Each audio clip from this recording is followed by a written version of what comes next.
Oh, no. They have to control you. That's their agenda. They don't just want equal rights. They want to be able to control you. Welcome to the Christian Citizen, part of the ministry of U.S. Pastor Council. We take head on the mission of restoring godly citizenship as an effective ministry of the local Bible-believing pastor and church. Man calls it politics, but God calls it ministry, and our mission of, by, and for pastors is to bring a united biblical voice to the critical issues of our day. Scripture speaks to all issues impacting lives, and so should our pulpits. Join us for today's program. Hi, I'm Dave Welch, the founder and president of the Texas Pastor Council and host of the Christian Citizen podcast. And today we have a very special guest to join us as we enter into the final days before one of the most important elections in our lifetime. And we'll talk about that a little bit in and of itself. We've all heard that phrase many times over the years, but I think it's pretty self-explanatory that where we are as a nation right now puts us at a precipice that any of us would never have envisioned. So today we have joining us a longtime friend personally and fellow warrior, and who I've known, Stan Stanart and his wife, Gail, for many years. They're wonderful, dedicated followers of Christ, members of Champion Forest Baptist Church. And we had the joy of honoring Gail as a leader in the local party and conservative movement here on Saturday night. Stan, that was a wonderful event and a real joy to be part of. And Dan served the Harris County, which is the third largest county in America and equal in size to over 20 states. People need to understand this isn't just a county government here. When you're serving in countywide office, it's literally the equivalent in over 20 states of serving in a statewide office. The responsibility of that carries with it. And Stan, for how many years, Stan, were you serving that office? 8 years. And it's actually over 26 states in population, Harris County is. That's right. So it served us as the county clerk, which is the role of that is oversees, amongst other things, a lot of other things, but it administers the elections. And as we well know now and has suffered as a consequence in these recent few election cycles, having people in that office of integrity who are actually going to carry it out faithfully is so crystal clear that it's vital to our freedom. And we always kind of took it for granted, Stan. And, well, it's elections, it's administrative, you just do what you do. But all of a sudden we found out that isn't quite the case. Stan, why did you run for office to start with? What was your motivation for running for that seat? And what was your kind of experience as you started in it? Well, I never intended to be a politician. Okay. I was an engineer. I worked on the space station, the central test facility. I worked at Compact Computer and Product Development. And I ended up working for Paul Bittencourt in the tax office as his IT manager over his computers, hardware IT. And I actually got mad when one of our local school board, the countywide one, actually raised our taxes. And I ran in 2008. I actually ran against the president of the board, 14-year incumbent, and I beat him handedly in their primary. But because of the Obama tsunami, I did not run. I did not win.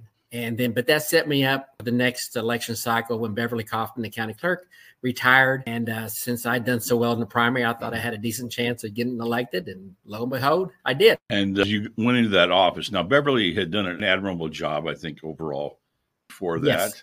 Yes. So unlike some of the offices, like when Paul Bittencourt took over the tax assessor collector's office, it was a little chaos over there. But still in all, that's a massive task, Stan. You're moving into this role now with in a major county with thousands of employees, huge operation. What was it like going into that? Having been in the tax office for 3.5 years where they did the voter registration, we did work closely with the county clerk in the elections portion of the business. And so and previously being a political activist, precinct chair involved, at that level, I understood elections. So coming in there with that understanding and being an engineer-minded person, I was able to be fairly effective from word go. And we were on mainframes at that time. And so in the time I was there, we totally, modernized our whole computer systems. We actually created our own e-poll book, electronic poll book, because Harris County is so large. There was probably only one other out in the country that could get close, but we ended up doing our own, and I think it's the best in the country. And then lots of other things we did to modernize the elections, make it more efficient, and they're still using those items I created at the current county clerk. So I'm proud of what we did there. But yeah, it's a lot of people. Yeah. You're 5,000 to 6,000 people on election day running an election. And it was about a third of my budget to run elections, but it took 2/3 of my time. And they've increased the budget probably about threefold over what I actually ran elections with since I left, because they throw a lot of people at it. Yeah, surprise, surprise. Well, Yes. Another thing, by the way, too, and the period of time that Stan was in that office is also notable because something else was taking shape and happening during that time. It was called marriage licenses. And Yes, that day. Right. So we had this little thing called the Bergefell that came down during that time period. And of course, the whole issue of issuing same-sex marriage licenses. Stan, what was that experience like? It wasn't a fun day because as a county clerk, you're actually the agent of the state. And I couldn't get a hold of anybody from the state that day. So it was very, very frustrating. I mean, at one time the media was all over this. And to be fair, I shut down issuing marriage licenses for everybody. When this ruling came out. So, earlier in the morning, I said, okay, we got to stop. You can't get in a position where you're issuing to some and not to others. And anyway, in the afternoon, I had my attorney, the county attorney, threatened to take me to court over this issue. And since I couldn't get anybody there, and one time I had 14 cameras in my face. That's how much media attention was on this issue. And it's really between a rock and a hard place.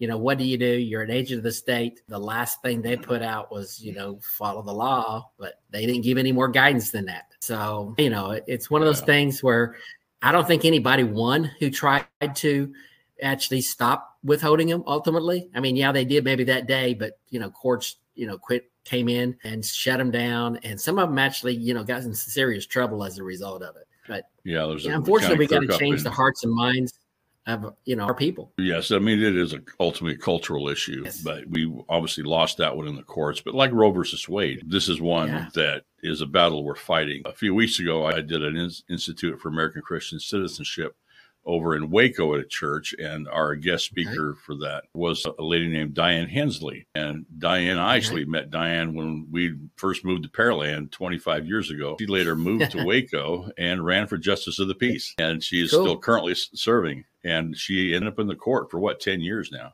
for declining to do same-sex marriages, because obviously the admonition to the judges was you either have to do all or none.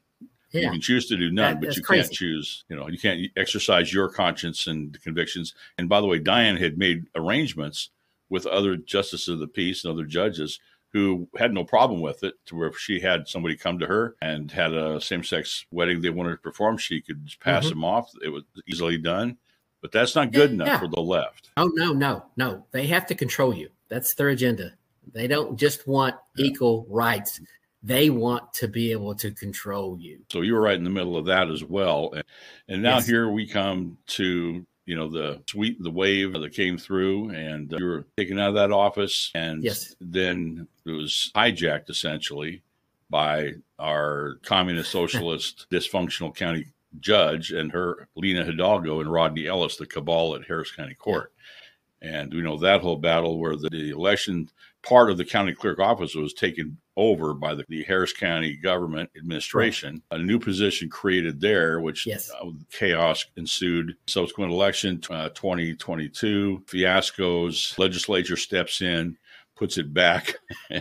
And so now for 2024, we now have the county clerk doing elections again, right? Yes. Yeah. We're in the 6 years, almost less than 6 years I've been gone. We're on our 5th person running elections. And we had 2 county clerks. The first one quit because she couldn't deal with running elections, and probably also not wanting to do all the mischief that Rodney Ellis wanted her to do. And then, we had 2 EAs. Every one of these did not know how to run elections. They didn't understand elections. And so every one of them made serious mistakes. The media didn't cover most of the footballs they did, but they really messed up a lot and just were incompetent. And as a result, it took the legislature to do away with the elections administrators' offices in Harris County only. All the other counties in Texas can still do an AA if they wish, but only Harris County. And it's been very successful. I'm very pleased with how Tanisha is running the elections. Now, she's got a lot of rebuilding to do, but at least she's got the right mindset. And she worked for me the whole 8 years I was there, and my predecessor, Beverly Kaufman, also. So she understands how the office works, and I think things are improving significantly.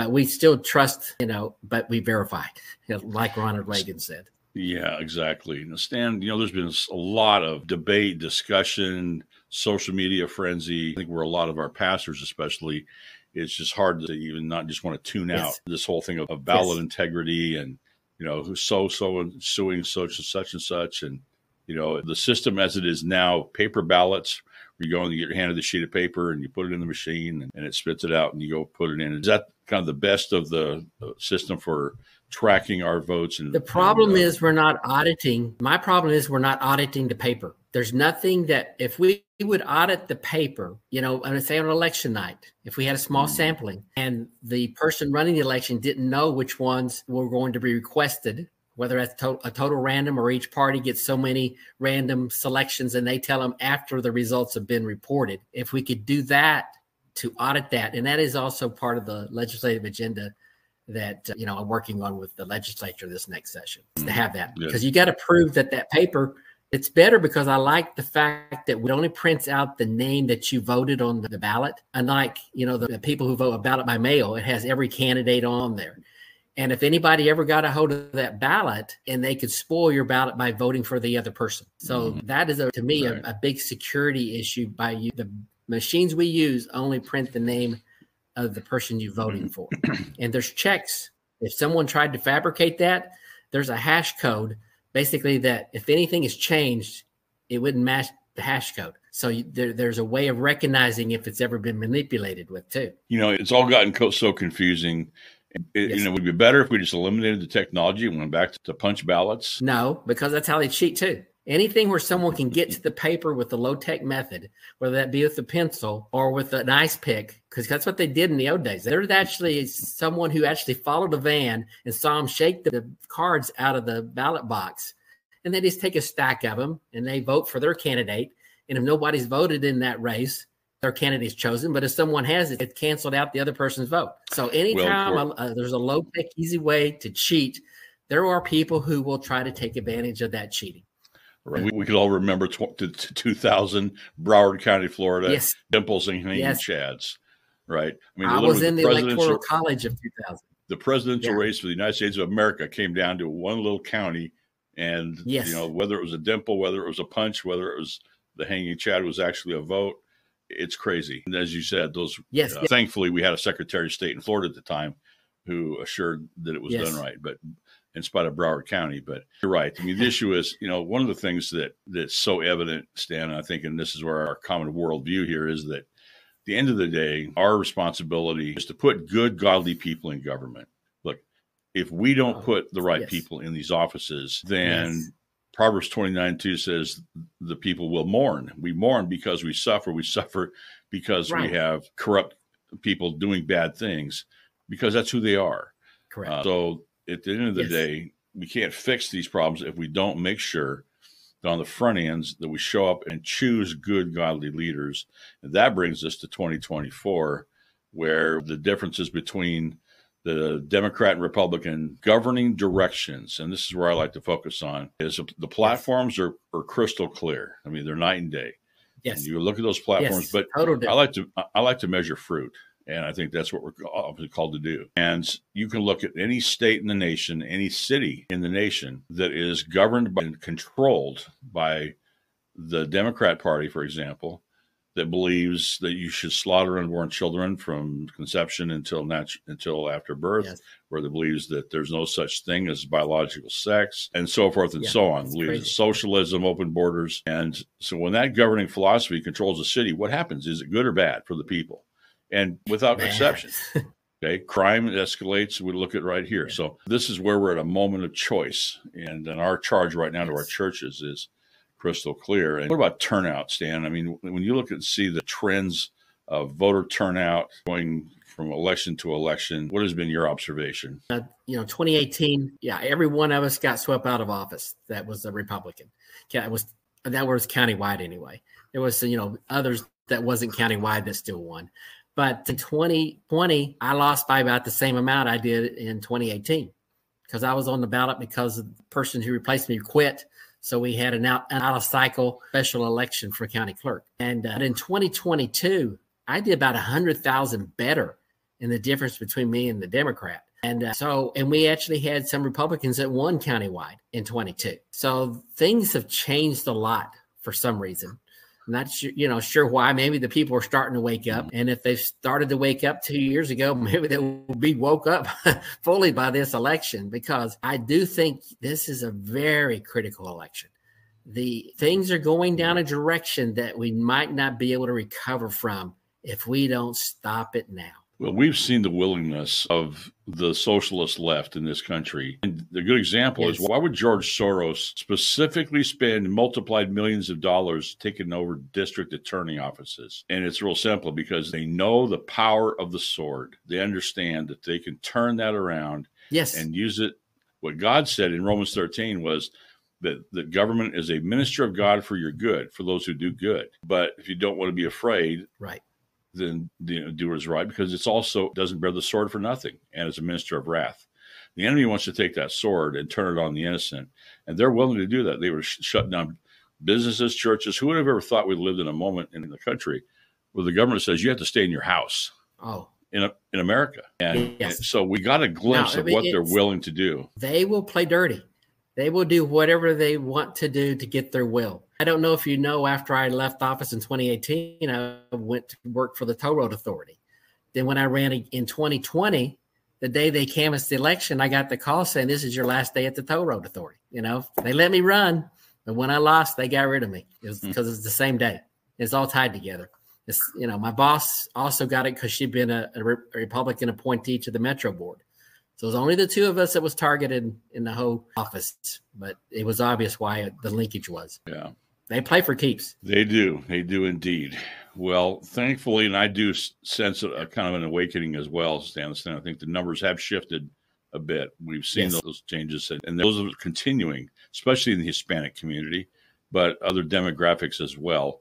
And this year, I'm encouraged because I've heard from more churches, more pastors speaking to issues and doing things like voter registration than in years. That's an encouragement as well, including, by the way, I just heard a report the other day that a pastor at Champion Forest Baptist had preached some pretty good sermons here recently. So I think there's a... Yes, he was. I was there on Sunday, so he did a good job. That's good news. Well, thank you for your service, and thank you for not just serving in office, because then that's a task on its own. It is ministry. You and Gail have been on the ground, in the trenches, in this line of ministry for many, many years. And I just want to thank you for your faithfulness. And this is our call to the pastors. Look, you've got people in your church that God has called to this area of ministry, and whether that's just to make sure everybody votes or some that are to run for office. We've called it the 4 levels of citizenship.